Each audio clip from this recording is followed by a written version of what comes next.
ஒரு 2 கிலோமீட்டர் தொலைவில் இருக்கிற பிள்ளையார் கோயிலுக்கு போனேன். போயிட்டு பிள்ளையார் சேவிச்சுட்டு எல்லா சன்னதியும் சேவிச்சுட்டு அங்கே பைரவர் அவரையும் சேவிச்சுட்டு இருந்தேன். பைரவர் கீழே ஒரு நாய் தானே அவருடைய வாகனம். அதனால் அந்த பைரவரையும் சேவிச்சுட்டேன். இப்படி சேவிச்சு எனக்கு என்னமோ கொஞ்சம் கோமாளித்தனமாக ஒரு சிரிப்பு வந்தது. எல்லோரும் சிவபெருமானா காலம் அடைச்சிட்டுருக்கு, முருகன்னா மேய்ச்சிட்டுருக்கு, டாகு எனக்கு கொஞ்சம் டாகுன்னா பயம்.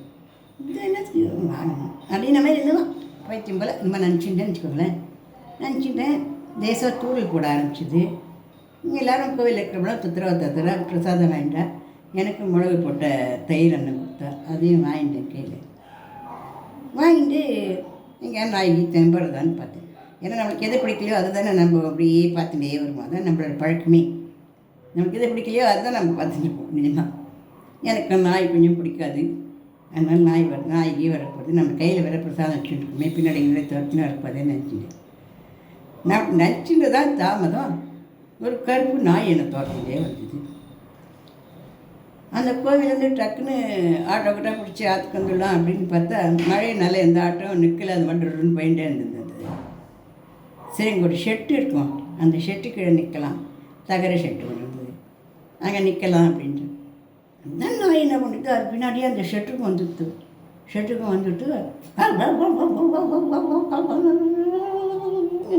ரொம்ப பயமுட்டுற மாதிரி கத்திகிட்டே இருந்தது. கொஞ்சம் பயமாக இருந்தது. அப்போ எதிர கடை இருந்தது. அந்த கடையில் ஷெட்டு இருந்தது. அந்த கடையில் நிறைய பேர் நின்றுந்தா.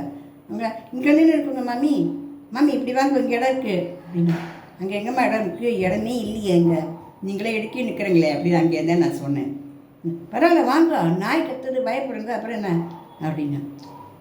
சரி, கொஞ்சம் அட்ஜஸ்ட் நிற்கலாம் அப்படின்னு பெருசாக நாய்க்கெல்லாம் போய் பயப்படுற மாதிரி காமிச்சு போல இவ்வளோ பெருசு இருந்துட்டு அப்படின்னாலும் தைரியத்தில் வர வச்சுனா கூட அது ரொம்ப வெள்வெள்னு கொலைக்க ஆரம்பிச்சோடனே கொஞ்சம் அப்படி இப்படி நனைஞ்சு நின்றுட்டு இருந்தேன்.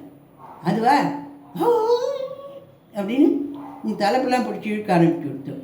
அவ்வளோதான், படப்படன்னு மாதிரி எதில் இருக்கிற ஷர்ட்டில் போய் அந்த மளிகை கடை வாசலில் அவளோட கூட இடுக்கல நின்றுட்டேன். அடுத்த நொடி நான் நின்றுட்டு இருந்தேன் பாருங்க, தகர ஷெட்டு அது டமால்னு கீழே விழுந்து உடஞ்சி மேலே இருக்கிற மரக்கல் ஏதோ விழுந்து. எல்லாரும் ஆச்சரியப்பட்டா. மம்மி 5 நிமிஷம் பண்ணி இங்கே தான் நின்றுருந்தோங்கோ, நல்ல வேளை நாய் தான் அவளை காப்பாற்றிச்சு அப்படின்னா. எனக்கு தோணுது, இந்த நாய் போய் ஒரு வாகனமா அப்படின்னு நான் ஏதோ தப்பு பண்ணிட்டேன், நான் காடுக்கு நான் நினச்சிடக்கூடாதப்போ அப்படின்னு. ஆனாலும் நான் எப்படி நினச்சிட்டேனோ கடவுளை, ஏன்னா கடவுள் என்ன நாயுடைய இடத்துல வந்து காப்பாற்றிடுது இல்லையா. இந்த நிகழ்ச்சி எனக்கு நினச்சிக்கிச்சுலாம் மகிழ்ச்சியாகவும் வரும், கொஞ்சம் சிரிப்பாகவும் வரும். இதை அவங்ககிட்ட பகிர்ந்துக்கிறதுல எனக்கு விருப்பமாக இருந்தது. இந்த பதிவு லைக் பண்ணுங்கள், ஷேர் பண்ணுங்கள், சப்ஸ்கிரைப் பண்ணுங்கள்.